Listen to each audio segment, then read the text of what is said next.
नमस्कार, माउन्टेन समाचारमा स्वागत छ। म मन्जु कार्की। नमस्कार, म सचिता बुढाथोकी। सुरुमा अहिलेसम्मका मुख्य समाचार।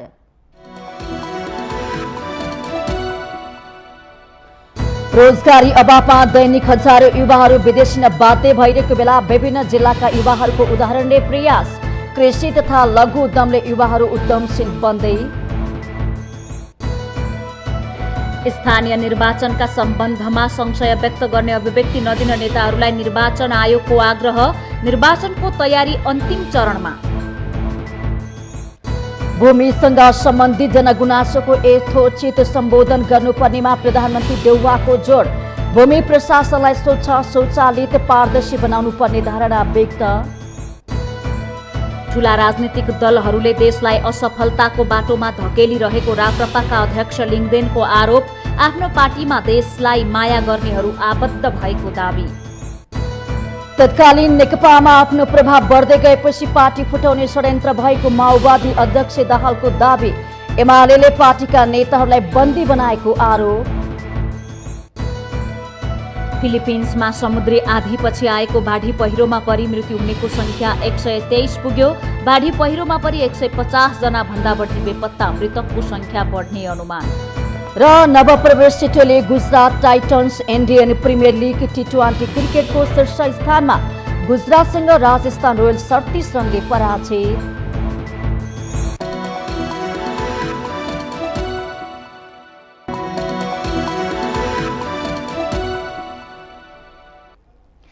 अब समाचार विस्तारमा।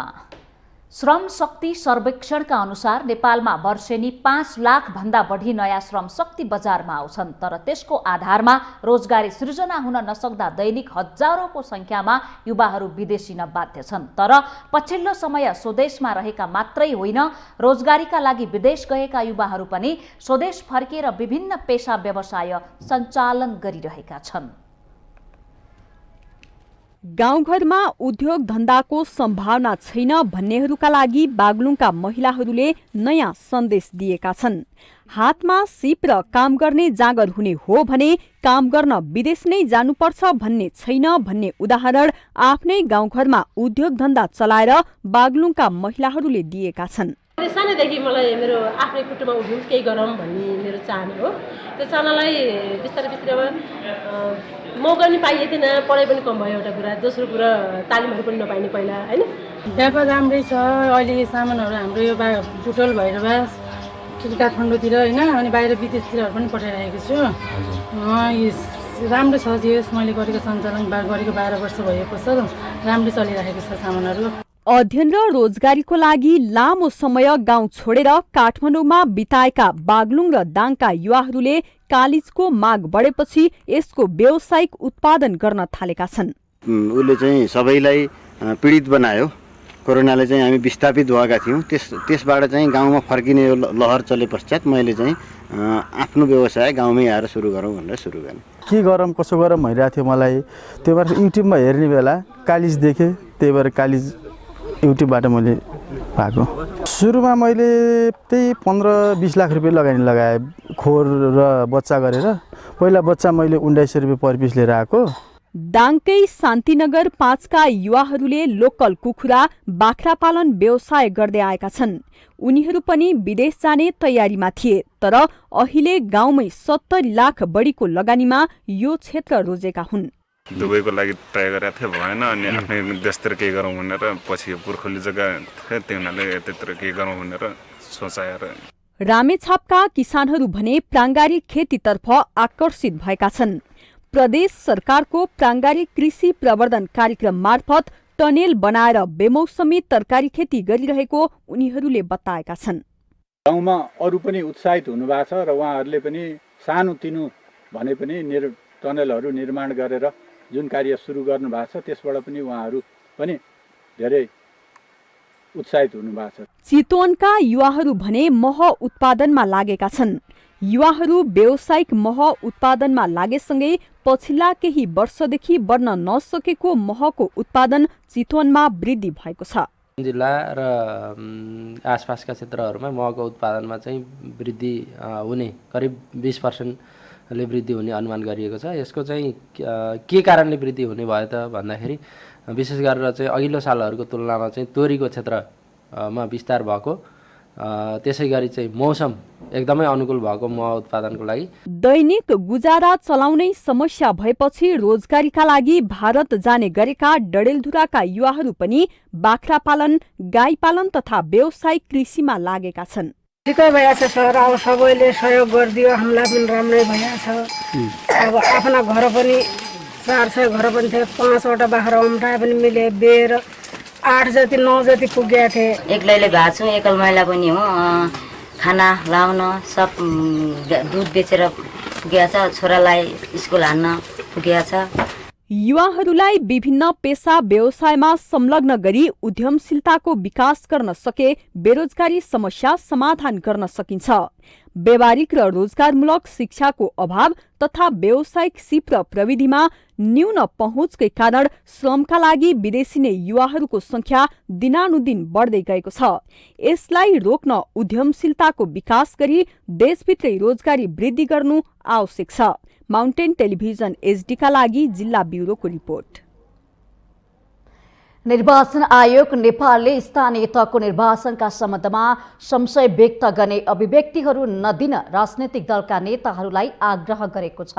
बिहिबार नियमित पत्रकार सम्मेलनमा आयोगका प्रवक्ता शालिग्राम शर्मा पौडेलले स्थानीय तहको निर्वाचनका सम्बन्धमा संशय व्यक्त गर्ने अभिव्यक्तिहरू नदिन राजनैतिक दलका नेता एवं कार्यकर्ताहरूलाई आग्रह गर्नु भएको हो। प्रवक्ता पौडेलले निर्धारित समयमा नै स्थानीय तहको निर्वाचन गर्न तयारी अन्तिम चरणमा पुगेको बेला निर्वाचनबारे संशय व्यक्त गर्ने अभिव्यक्तिहरूप्रति आयोगको ध्यानाकर्षण भएको बताउनु भएको छ। उहाँले निर्वाचन आयोगले स्थानीय तह निर्वाचन सम्बन्धी सम्पूर्ण गतिविधि र सूचनाको सहज जानकारी दिन बिहिबारदेखि हरेक दिन स्थानीय तह निर्वाचन बुलेटिन प्रकाशन सुरु गर्ने बताउनु भएको छ। बुलेटिन आयोगको वेबसाइटमा उपलब्ध हुने पनि उहाँले बताउनु भयो। स्थानीय तहको निर्वाचन गर्न तयारीहरू तीव्रताका साथ अन्तिम चरणमा पुगेको अवस्थामा स्थानीय तहको निर्वाचनका सम्बन्धमा संशय व्यक्त गर्ने अभिव्यक्तिहरू राजनीतिक दलका इमानदार नेता एवं कार्यकर्ताबाट आएको प्रति आयोगको ध्यानाकर्षण भएको छ। निर्वाचनका विषयमा अन्यलता सिर्जना गर्ने खालका यस्ता अभिव्यक्ति नदिनु हुन सरकारवाला सबैलाई आयोग आग्रह गर्दछ। निर्वाचन आयोगले स्थानीय तह निर्वाचन सम्बन्धी सम्पूर्ण गतिविधि र सूचनाको सहज रूपमा जानकारी दिन आजैदेखि हरेक दिन स्थानीय तह निर्वाचन बुलेटिन प्रकाशन सुरु गर्दैछ। बुलेटिन आयोगको वेबसाइटमा उपलब्ध हुनेछ। यसबाट आयोगका आधिकारिक सूचना सम्बन्धित सबैमा पुग्ने विश्वास लिएको छ। निर्वाचन आयोग आयोगले आगामी वैशाख 30 गते हुने स्थानीय तहको निर्वाचनमा आयोग र सञ्चार जगतसँगको समन्वयन र सहकारी अभिवृद्धि गर्दै निर्वाचन आचार संहिताको कार्यान्वयनमा योगदान पुर्याउने उद्देश्यले विभिन्न प्रदेशमा मिडिया अभिमुखीकरण कार्यक्रम गरेको पनि जनाएको छ।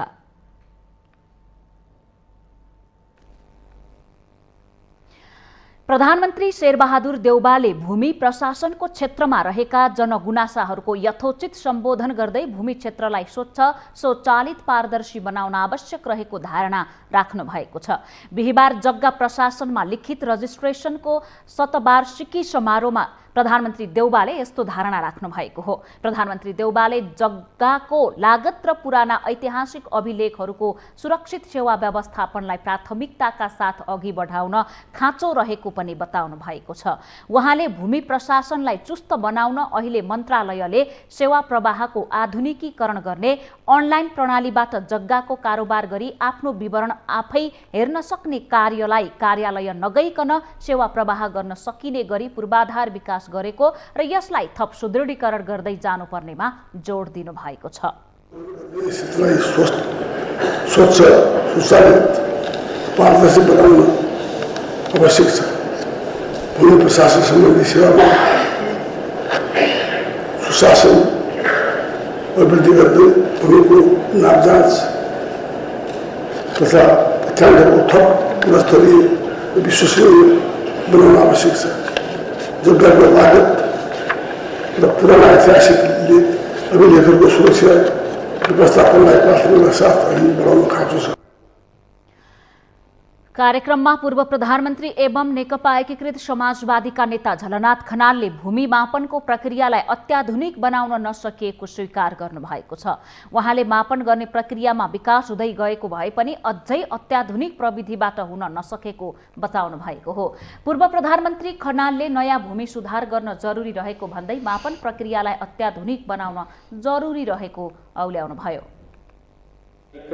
क्रमशः समुन्नतीकृत हुँदै गएको भए पनि त्यसलाई अत्याधुनिक बनाउन अझै सकेका छैनौँ।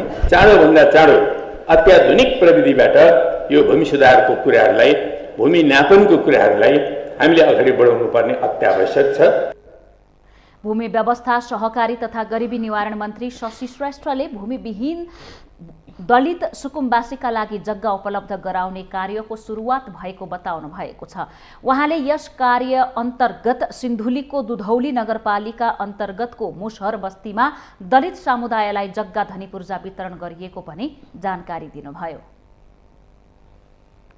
भूमिहीन दलित र भूमिहीन सुकुम्बासीका सम्बन्धमा भएका व्यवस्थाहरूलाई कार्यान्वयनका लागि उच्च प्राथमिकताका साथ जग्गा उपलब्ध गराउने कार्यको सुरुवात भइसकेको छ। यस कार्य अन्तर्गत सिन्धुली जिल्लाको दुधौली नगरपालिकाको मुसहर बस्तीमा दलित समुदायहरूलाई जग्गा धनी पूर्जा वितरण गर्ने कार्य थालनी भएको सहस्र जानकारी गराउन चाहन्छु। मन्त्री श्रेष्ठले आफ्नो स्वामित्वमा जग्गा रहेका तर लाल पूर्जा नहुँदा सम्पत्तिको अधिकारबाट वञ्चित नागरिकलाई सहज र सरल रूपमा घरमै पुगेर जग्गा धनी पूर्जा वितरण गरेको पनि बताउनु भएको छ। राष्ट्रिय प्रजातन्त्र पार्टी राप्रपाका अध्यक्ष राजेन्द्र लिङ्गदेनले ठूला राजनैतिक दलहरूले देशलाई असफलताको बाटोमा धकेलिरहेको आरोप लगाउनु भएको छ।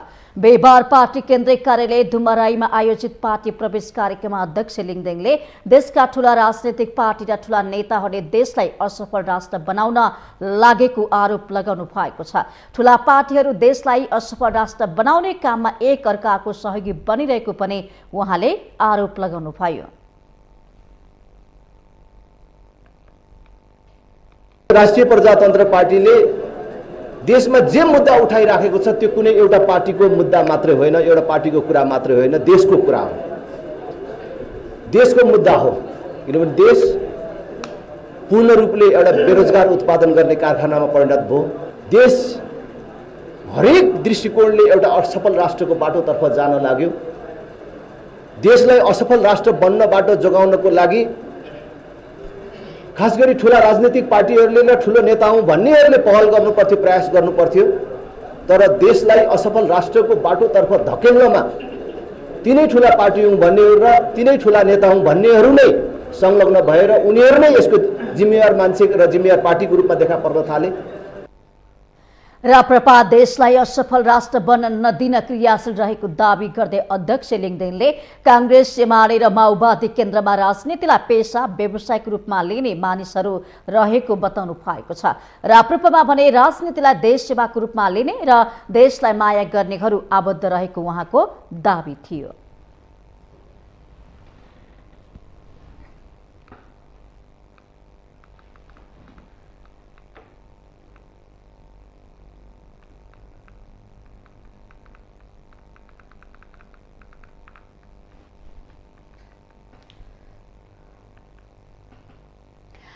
नेकपा माओवादी केन्द्रका अध्यक्ष पुष्पकमल दाहालले तत्कालीन नेकपामा आफ्नो प्रभाव बढ्दै गएपछि पार्टी फुटाउने षड्यन्त्र भएको आरोप लगाउनु भएको छ। बिहिबार ललितपुरमा आयोजित एक कार्यक्रममा अध्यक्ष दाहालले यस्तो आरोप लगाउनु भएको हो। उहाँले तत्कालीन नेकपामा रहेका पूर्व एमालेका 80% नेताहरूले माओवादी जनआन्दोलनको ऐतिहासिकता स्वीकारेर अबको नेता प्रचण्ड भन्न थालेपछि पार्टी फुटाउने षड्यन्त्र भएको दावी गर्नुभएको छ। अध्यक्ष दाहालले अझै पनि एमालेमा रहेका अधिकांश नेताहरू समाजवादी क्रान्तिका लागि तयार इमान्दार कम्युनिस्ट रहेको र उनीहरूको नेतृत्व पनि आफूले गर्नुपर्ने बताउनु भएको छ। उहाँले नेकपा एमालेको नेतृत्वले पार्टीका नेताहरूलाई प्रतिक्रान्तिकारी र प्रतिगमनका बन्दी बन्न बाध्य बनाएको आरोप पनि लगाउनु भएको छ। सबै पूर्व एमालेको पनि अत्यधिक ठुलो संख्या 8-10 जना छोडेर अबको नेता अध्यक्ष प्रचण्ड हो हाम्रो भन्ने ठाउँमा पुग्यो त्यसपछि षड्यन्त्र सुरु भयो, भयानक षड्यन्त्र सुरु भयो। लिडरसिप भनेको के भन्छौँ नि हामी, नेतृत्व चाबी जस्तो हो। नेतृत्वले यति धेरै भ्रम दिएर राखेको छ, तिनीहरूलाई बन्दी बनाएर राखेको जस्तो लाग्छ मलाई। त्यहाँ एमाले भित्रका कम्युनिस्टहरू प्रतिक्रान्तिकारी प्रतिगमनकारी प्रवृत्ति र नेतृत्वका बन्दी बन्न बाध्य भएका छन्। हामीले तिनीलाई मुक्त गर्नु छ। अध्यक्ष दाहालले देशभित्र र बाहिर प्रतिगमनकारी तत्त्वले माओवादीको उपलब्धिलाई नष्ट गर्न खोजिरहेको पनि आरोप लगाउँदै उपलब्धि सुरक्षित गर्न सबै माओवादी एकत्रित भएर लड्नुपर्ने बेला आएको बताउनु भएको छ।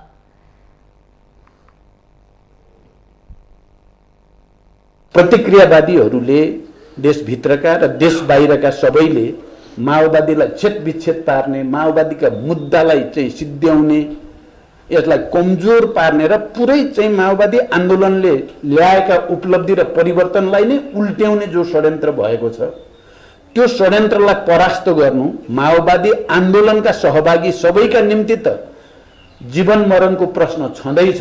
यो राष्ट्रको निम्ति र आम जनता जसले समावेशी लोकतन्त्रको, समानुपातिक प्रतिनिधित्व प्रणालीको, संघीयता लोकतन्त्र गणतन्त्रको, धर्मनिरपेक्षता जस्ता कुराहरू बिल्कुल यो माओवादी आन्दोलनले स्थापित गरेका मुद्दा हुन्। तपाईँ हामीले रगत पसिना बगाएर नै यो भएको, अरू कुनै पार्टीले अथवा अरू कुनै विचारबाट यो भएको होइन। अध्यक्ष दाहालले सबै माओवादीहरू एकताबद्ध भएर नै संविधानको रक्षा र प्रतिक्रियावादीहरूलाई परास्त गर्न सकिने पनि प्रश्न पार्नु भएको छ।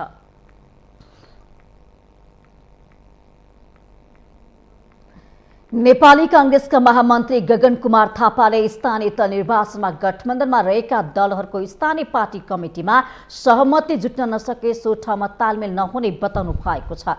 बिहिबार नेपाली कांग्रेस काठमाडौँ महानगरपालिका वडा नम्बर 8 ले नयाँ वर्ष 2079 को अवसरमा आयोजना गरेको कार्यक्रममा महामन्त्री थापाले स्थानीय निर्वाचनमा तालमेल गर्ने अधिकार स्थानीय पार्टी कमिटीलाई भएको पनि बताउनु भएको छ। उहाँले गठबन्धनका दलहरूका बीचमा देशभरि छलफल चलिरहेको उल्लेख गर्दै दलहरूका बीचमा स्थानीय स्तरमा कुरा मिलेमा मात्रै तालमेल हुने, अन्यथा आफू लड्ने पनि उहाँले बताउनु भएको छ। उहाँले राजनीतिमा गठबन्धनको संस्कृति लोकतन्त्रको दीर्घकालीन हितमा छ कि छैन भन्ने विषयमा भने उचित समयमा छलफल गर्नुपर्ने आवश्यकता रहेको बताउनु भएको छ। नेपालको लोकतन्त्रको दीर्घकालीन हितमा छ कि छैन भनेर यो विषयको बारेमा एउटा उचित समयमा छलफल गर्नैपर्छ, बहस गर्नैपर्छ भन्ने लाग्छ। यही सन्दर्भमा हामीले अहिले स्थानीय निर्वाचनको सन्दर्भमा के निर्णयहरू गरेका छौँ। हिजो पनि हामीले पार्टीभित्र बसेर छलफल गऱ्यौँ। तर नेपाली कांग्रेसको पार्टीको विधानको व्यवस्था र पार्टीले गरेको निर्णय भनेकै के हो भने स्थानीय आवश्यकता र अवस्था अनुसार हामीलाई ठिक लाग्यो भने हामीले तालमेल गर्ने भनेर भनेको। महामन्त्री थापाले नेपाली कांग्रेस पार्टीभित्र बृहत्तर एकता कायम गर्नुपर्ने बताउनु भएको छ। निर्वाचनमा को उर्दा जित्छ उसैलाई उठाउनु पर्ने उहाँको भनाइ छ। पार्टीले उम्मेदवारको सम्बन्धमा गरेको निर्णय सबै नेता कार्यकर्ताले मान्नुपर्ने उहाँले बताउनु भएको छ। माउन्टेन समाचारमा पालो भएको छ विश्रामको।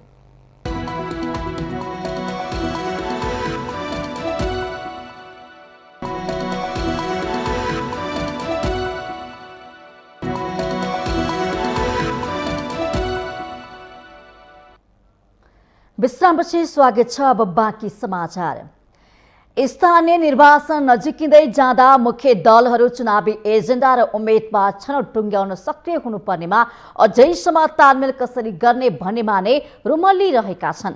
सत्तारूढ 5 दलमा कांग्रेसले भागभण्डा गरेपछि मात्रै अन्य घटकले के कति स्थान पाउने भन्ने तय हुने देखिन्छ। यता मुख्य विपक्षी एमाले पनि एकाध स्थानीय तहमा बाहेक अधिकांशमा उम्मेदवार छान्न सकेको छैन। 5 दललाई पावा र आफूलाई धार्ने दाबी गर्दै आइरहेको एमाले पनि राप्रपा नेपाल र परिवार दल जस्ता राष्ट्रिय दलको मान्यता नपाएका पार्टीसँग तालमेल गर्न पुगेको छ। स्थानीय तह निर्वाचनमा तालमेल गर्न सत्ता गठबन्धनका तल्ला संयन्त्रले सम्भावित शक्ति आकलन सहितको प्रतिवेदन समयमै केन्द्रमा पठाउन सकेनन्। थपिएको समयमा समेत संयन्त्रले शक्तिको लेखाजोखा गर्न नसकेपछि तालमेलको ढाँचा अनिश्चित बन्दै गइरहेको छ। तल्लो तहमा चुनावी तालमेलमा विवाद बढ्दै गएपछि केही प्रदेश संयन्त्रले केन्द्रलाई प्रारम्भिक प्रतिवेदन मात्र दिएका छन् भने केहीले वस्तुस्थितिको मौखिक जानकारी गराएका छन्। केन्द्रमा तालमेल गरेर जाने निर्णय भए पनि तल्ला तहका नेता कार्यकर्ताहरू भने माथिल्लो तहको निर्णय सहजै मान्न सकिने अवस्थामा देखिँदैनन्। निर्वाचन हुन महिना दिनभन्दा कम समय बाँकी हुँदा मुख्य दलहरूलाई 753 स्थानीय तहमा उम्मेद्वार छान्ने सकस छ। चैत अन्तिमसम्मको समय सीमा ताकेको नेकपा एमाले अझै उम्मेद्वारहरूको टुङ्गो लगाउन सकेको छैन। उता गठबन्धनका दलहरू तालमेल मिलाउन भनेर समय सारिरहेका छन्। आकांक्षी धेरै भएपछि एक पदमा एउटै दलका 12 जनासम्मलाई उम्मेद्वारका रूपमा सिफारिस गर्नु परेको छ। उम्मेद्वारी छान्न विशेष गरी सत्ता गठबन्धनभित्र मुस्किल देखिन्छ। केन्द्रको निर्देशन तल्लो तहले मान्नुपर्ने र त्यही अनुरूप भागबन्ड मिलाउनु पर्ने गठबन्धनको जोड छ। विगत कालमा यस प्रकारका प्र्याक्टिसहरू त्यति नभए हुनाले पनि चाहिँ त्यो मनस्थिति त्यो मनोविज्ञान तयार नहुन सक्छ। तर पनि चाहिँ अब अहिलेको स्थितिमा त्यो कार्यभार पुरा गर्ने भनेको पार्टीले गर्ने कुरा हो। पार्टीले ती कार्यभारहरू कहाँ कहाँ अधुरा रहेका छन्, कहाँ कहाँ अपुरा रहेका छन्, कहाँ कहाँ चाहिँ प्रष्ट भएको छैन, अस्पष्ट भएका ठाउँहरूमा प्रष्टताको लागि पहल गर्ने कुरा हो, प्रयास गर्ने कुरा हो। त्यस कारणले गर्दाखेरि त्यस्ता खालका केही अन्योलताहरू अहिलेको राजनीतिक दिशाको बारेमा, राजनीतिक स्टेपको बारेमा, यो रूपले अगाडि बढ्ने विषयहरूमा निश्चय पनि कतिपय कन्फ्युजनहरू अन्योलताहरू रहेछन् भने पनि त्यसलाई प्रश्नाउँदै जानुको विकल्प छैन। कतिपय स्थानीय तहमा वडा संयन्त्रदेखि नै गठबन्धन गर्ने सहमति भए पनि केही स्थानीय तहको विवाद भने मिल्ने स्थिति छैन। फरक विचारधारका पार्टीहरूलाई केन्द्रको निर्देशन तल्ला तहमा कार्यान्वयन गर्न सहज नहुने राजनीतिक विश्लेषकहरूको बुझाइ छ। जसको हैसियत बढी छ त्यसलाई दिने भने यिनीहरूको कम्प्रोमाइज हुन्छ। यिनको राम्ररी हैसियत नभएका ठाउँमा अब अहिले समाजवादी, माओवादीले काङ्ग्रेस भने त्यहाँभित्र हुन्छ। त्यसले गर्दा दुईटै पार्टी चाहिँ त्यसको घाटामा पर्छन्। त्यसले गर्दा यो कुरा चाहिँ अब कार्यकर्ता लेभलमा मैले भने नि अहिले काङ्ग्रेसभित्र पनि नेतृत्व तहबिचमा चाहिँ यङ महामन्त्रीहरूले कोलुसन नगर्ने भन्थे। अब अहिले शेरबहादुरकै चाहिँ मिलबाट हो भन्न थाले भनेपछि अब कोलुसन त हुने हो। त्यो कोलुसन चाहिँ अब कस्तो रूप दिन्छ भनेर हिजो पनि कोलुसन भएको थियो। त्यसमा चाहिँ कोलुसन पनि चाहिँ तपाईँ हिजोको चुनावलाई हेर्नुभयो भने एउटा कोलुसनले काम गर्यो, अर्को कोलुसनले काम गरेन। माओवादी र एमालेको कोलुसनले काम गर्यो, काङ्ग्रेस र अरू कोलुसनले काम गरेन। त्यो स्थिति पनि हुनसक्छ। गठबन्धनभित्र भागबण्डाको किचलो, एमालेको अरू केही साना दल तान्ने दाउकै कारण निर्वाचन घोषणा पत्र र उम्मेद्वार सिफारिसमा दलहरूले ढिलासुस्ती गरिरहेका छन्। तसर्थ स्थानीय तह निर्वाचन हुन केही हप्ता मात्रै बाँकी हुँदा मुख्य दलहरू अझै पनि चुनावी मुद्दा र अब्बल उम्मेद्वार छनौट टुङ्ग्याउन सकिरहेका छैनन्। जसले गर्दा यसपटक पनि मतदाताले चुनावको मुखमै आएर दल फेरुवाहरू, ठेक्कापट्टाका ठेकेदारहरू र अवसरवादहरूलाई नै भोट हाल्नुपर्ने बाध्यता हुन सक्ने देखिन्छ। माउन्टेन टेलिभिजन एचडीका लागि क्यामेरामा निखिल कपालीका साथमा बटुक राजगिरी, काठमाडौँ। 2078 साल नेपालको सामाजिक क्षेत्रका लागि त्यति उत्साहजनक रहेन। थोरै राम्रा र विकासशील काम भए पनि अधिकतम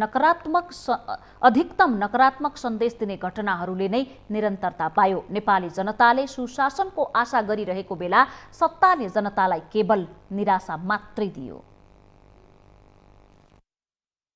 सामाजिक गतिविधि यति शक्तिशाली हुन्छ कि यसले हाम्रो समाजलाई सकारात्मक वा नकारात्मक कुनै पनि दिशातर्फ मोड्ने क्षमता राख्दछ। तर 2078 साललाई निहाल्नेहरूले नेपालका लागि खासै उल्लासमय नरहेको तर्क गर्छन्। यस वर्ष निकै साना सानादेखि लिएर ठूला ठूला सामाजिक घटनाहरू घटे।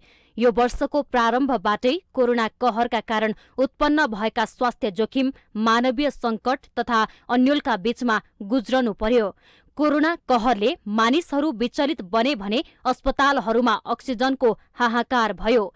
कति मानिसहरू लकडाउनका कारण रोजगारी गुमाएर भोकभोकै रहन बाध्य भए। कोरोना नियन्त्रणका लागि सरकारले विभिन्न रूपमा लकडाउन गर्दा अर्थतन्त्र धराशायी बन्न पुग्यो। आर्थिक गतिविधि रोकिँदा बेरोजगारी र गरिबी समेत उत्तिकै बढ्यो। कुनै समस्या आउला भनेर पूर्व तयारीमा कहिल्यै पनि नखटिने हाम्रो मुलुकलाई विपदसँग लड्न र स्वास्थ्य क्षेत्रलाई प्रमुख प्राथमिकतामा राख्नुपर्छ भन्ने राम्रो पाठ पनि सिकायो। नेपालका कुनै कुनै अस्पतालमा खास गरी काठमाडौँ उपत्यकाका अस्पतालहरू भरिभराउ भए। कतिपयले शैय्या नपाएको कारणले, कतिपयले अक्सिजन नपाएको कारणले दुःखद निधन पनि भयो। र त्यो दोस्रो चरणले चाहिँ हामीलाई चाहिँ धेरै ठुलो पाठ पनि सिकाएर गएको छ। हामीले चाहिँ समयमा तयारी गरेनौँ भने चाहिँ हामीले चाहिँ अनि चाहिँ अब चाहिँ त्यसको चाहिँ परिणाम सुखदायी हुँदैन भन्ने खालको पनि त्यसले चाहिँ यसलाई चाहिँ सबै नेपालीलाई, नेपाल सरकारलाई, सम्पूर्ण विश्वलाई नै एक प्रकारको चाहिँ अनि सन्देश दिएर गएको छ। त्यस्तै बतासकाण्ड, खोप लापत्ता, कालापानी, लिपुलेक र लिम्पियाधुरा नक्सा विवाद जस्ता प्रकरणहरू यो वर्ष चर्चित बने। महिला हिंसा, बालिका बलात्कार जस्ता जघन्य अपराधहरूमा कुनै प्रकारको कमी आएन, बरु झन्झन बढ्दै गयो। आर्थिक वर्ष 2078-79 मा भ्रष्टाचार विरुद्धमा 9273 उजुरीहरू दर्ता भए। 2078 यो चाहिँ भ्रष्टाचार घटाउनको लागि खासै त्यति राम्रो वर्ष रहेन र यो चाहिँ हामीले मात्रै भनेको होइन, जुन ट्रान्सपेरेन्सी इन्टरनेसनलले वार्षिक रूपमा प्रतिवेदन सार्वजनिक गर्छ त्यो सार्वजनिक प्रतिवेदनमा पनि विगतको वर्षभन्दा हामीले केही पनि सुधार गरेका छैनौँ। 2078 मा नेपालको शिक्षा क्षेत्रमा भने केही मिश्रित उपलब्धि हासिल भएको ठान्नुहुन्छ शिक्षाविद विद्यानाथ कोइराला। नमुना विद्यालयको चिन्तनले होस्, राष्ट्रपति विद्यालय सुधारको चिन्तनले होस्, वा विशेष बाहिरका मान्छेहरूले सहयोग गरेर होस्, वा पालिकाले सहयोग गरेर होस्, भौतिक सुधारको निम्ति चाहिँ धेरै काम भएको छ। वर्ष 2078ले नेपालीलाई न्यायप्रति विश्वास पुनर्जागरण गर्न धेरै अवसरहरू दिए पनि निर्मला बलात्कार हत्याकाण्ड, घरेलु हिंसाबाट मारिएकी नकुन्नी धोबी जस्ता गम्भीर अपराधमा अझै न्याय मिलेको छैन। सामाजिक व्यवहारमा समेत विभेदजन्य दृष्टिकोण र षड्यन्त्रका शिकार भई मृत्युवरण गर्नुपर्ने बाध्यात्मक अवस्था सृजना गरी बाँच्न पाउने अधिकारबाटै वञ्चित हुनु परेको यस्ता घटनामा 2078 मा पनि कुनै समाधान निस्किन सकेन। महिला हिंसादेखि लिएर यो हिंसाको वातावरण धेरै बन्यो। अहिले हाम्रो संस्कृति, हामी त शान्तिप्रिय, शान्ति बुद्धको जन्मभूमि, सगरमाथाको भूमि भनेर चाहेको भूमि, यस्तो महान देश भनेर चिनिनेमा अहिले हामी कस्तो पनि देखिन लाग्यो भने यहाँ थुप्रै खालका विभिन्न प्रकारका हिंसामा भुलिएका छौँ र मान्छेले मान्छेको हत्या हिंसा गर्ने कुरा कस्तो लाग्यो भने सामान्य, अति सामान्य घटना जस्तो हुन लागिसक्यो। वैदेशिक रोजगार विभाग र राहदानी विभागमा विदेश जाने युवाको लाइनमा कुनै पनि कमी देखिएन। युवालाई विदेश पठाउन सहजीकरण गर्ने प्रयासलाई नै सरकारले ठूलो काम फत्ते गरेको देखियो। सामाजिक मुद्दाहरू समाज विभाजित हुनु र फराकिलो सोचका साथ घटनाहरूको तटस्थ विश्लेषण गर्न नेपाली समाजको सबै तह र तबका यो वर्ष पनि चुकेको देखियो। 2078 साल समग्र नेपाली नागरिकका लागि खासै उल्लासमय रहेन। नेपाल सरकारले 2078 सालमा के सिक्यो भन्दा पनि आगामी वर्षहरूका लागि के पाठ पायो भन्ने कुरा महत्त्वपूर्ण विषय हो। माउन्टेन टेलिभिजन एचडी का लागि क्यामेरामा अमर रावतका साथ बिन्दु अधिकारी, काठमाडौँ। सूर्योदय दृश्य अवलोकनको लागि इलामका विभिन्न स्थान परिचित छन्। जिल्लाको सन्दकपुर, अन्तुर डाँडा, झण्डी डाँडा लगायतका ठाउँ सूर्योदय दृश्य अवलोकनको लागि चर्चित रहेका छन्। तर पछिल्लो समय रोङ गाउँपालिका उडानमा 3 मा रहेको गुगल डाँडाले चर्चा पाउन थालेको छ, जहाँबाट सूर्योदयको मनोरम दृश्य अवलोकनको साथै हिमाल र तराईका फाँटहरू नजरभरि देख्न सकिन्छ। झापासँग सिमाना जोडिएको इलामको रोङ गाउँपालिकाले सूर्योदय दृश्य अवलोकनका लागि नयाँ पर्यटकीय गन्तव्यको पहिचान गरेको छ। 1825 मिटर उचाइमा रहेको गाउँपालिकाको वडा नम्बर 3 मा पर्ने भूमापन केन्द्र रहेको गुगल डाँडाबाट सूर्योदयका साथै हिमाल, पहाड र तराई सबै क्षेत्रको दृश्य सहजै दृश्यावलोकन गर्न सकिने गाउँपालिकाले जनाएको छ। भ्यू पोइन्टहरूको सवालमा चाहिँ जस्तो अहिले हाम्रो झण्डी डाँडा, गुर्दुम डाँडा, यो चाहिँ डाँडा र अर्को हाम्रो पर जुरे, शान्तिपुरको जुरे डाँडा, यी चाहिँ रोङको मुख्य भ्यू पोइन्टहरू हुन्। यो ठाउँहरूबाट चाहिँ सनराइजको टाइममा सनराइजको कुरा भयो र अरू बेला चाहिँ यो मधेसको भ्यू र पहाडको भ्यूहरू चाहिँ हेर्नलाई चाहिँ यहाँ बढी मानिसहरू चाहिँ जमघट गर्ने प्रचलन छ र त्यसलाई चाहिँ व्यवस्थित गर्न चाहिँ गाउँपालिका लागेको छ। मङ्सिरदेखि वैशाखसम्म सूर्योदय र सूर्यास्तको दृश्य राम्रोसँग देखिन्छ। पछिल्लो समय यहाँ घाम झुल्केको र अस्ताएको हेर्नेहरूको भिड नै लाग्ने गरेको छ। इलामको कन्याम चिया बगान र सानो पाथिभरा मन्दिरको बीचमा रहेको गुगल डाँडाबाट कञ्चनजङ्घा लगायतका हिम श्रृङ्खला अवलोकन गर्न सकिन्छ। कन्याम चियाबारी माथि हिमालको दृश्यले मनै लोभ्याउने आकर्षण थपेको छ। यति मात्र होइन, झापा लगायत भारतका समेत विभिन्न सहरहरूको दृश्य औंलाले देखाउँदै हेर्न सकिने स्थानीयहरू बताउँछन्।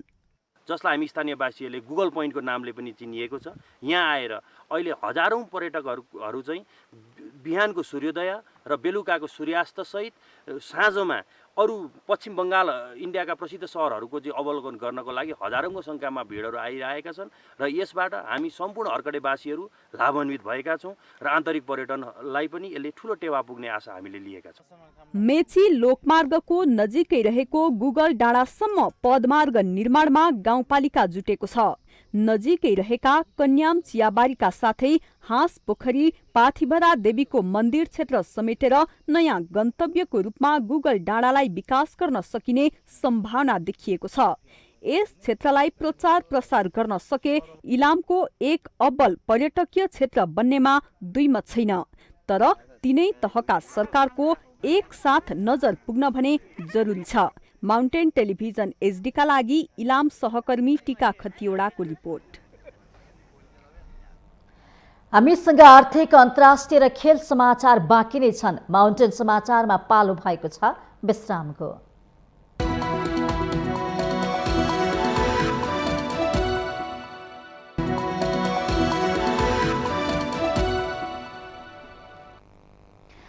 विश्रामपछि स्वागत छ। अब आर्थिक समाचार।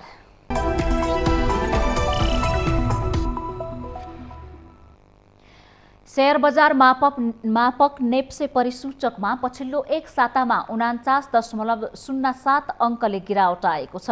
शेयर बजार चालु आर्थिक वर्षको सुरुवातसँगै उतार चढाव भइरहेको हो। यस साता 3 दिन मात्रै शेयर कारोबार भएको छ। 3 दिन भएको कारोबारमा 2 दिन उच्च अङ्कले गिरावट आएको नेप्से बुधबार भने वृद्धि भएको छ।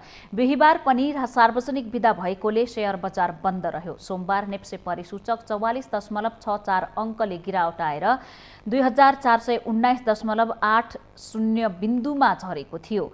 सोमबार 233 कम्पनीको 50,95,000 किता शेयर 2,26,07,86,000 रुपैयाँ बराबरको खरिद बिक्री भएको थियो। मंगलबार पनि शेयर बजार 34.78 अङ्कले घटेर 23,385.01 बिन्दुमा झरेको हो। मंगलबार 237 कम्पनीका 37,83,024 किता शेयर 1,52,43,00,000 रुपैयाँमा खरिद बिक्री भएको थियो। सोमबारको तुलनामा नेप्से सूचकसँगै कारोबार रकम गिरावट आएको थियो। बुधबार नेप्से परिसूचक 30.24 अङ्कले बढेर 2415.24 बिन्दुमा पुगेको हो। बुधबार 229 कम्पनीको 33,98,000 किता शेयर 1,47,63,00,000 रुपैयाँमा खरिद बिक्री भएको छ।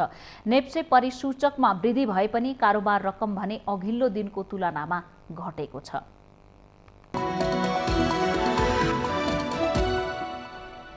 यससँगै हामी माउन्टेन समाचारको अन्त्यमा आइपुगेका छौं। जाँदा जाँदै मुख्य समाचार पुनः एकपटक।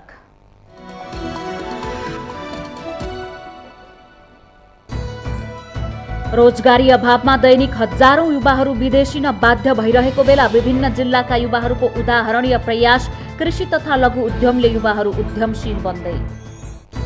स्थानीय निर्वाचनका सम्बन्धमा संशय व्यक्त गर्ने अभिव्यक्ति नदिन नेताहरूलाई निर्वाचन आयोगको आग्रह। निर्वाचनको तयारी अन्तिम चरणमा।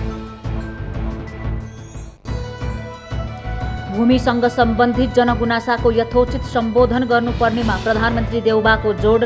भूमि प्रशासनलाई स्वच्छ, स्वचालित, पारदर्शी बनाउनु पर्ने धारणा व्यक्त।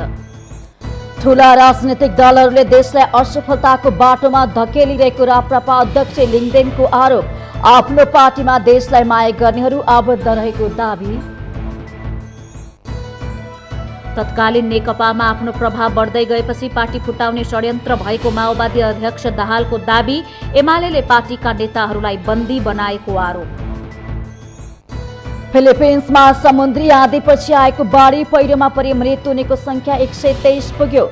बाढी पहिरोमा परि 150 जनाभन्दा बढी बेपत्ता, मृतकको संख्या बढ्ने अनुमान।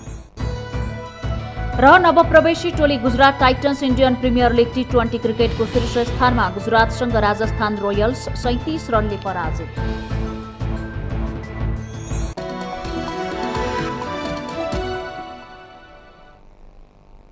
माउन्टेन समाचार अहिलेलाई सकियो। सत्य, तथ्य र निष्पक्ष समाचारको लागि माउन्टेन टेलिभिजन HD हेर्दै रहनुहोला। नमस्कार।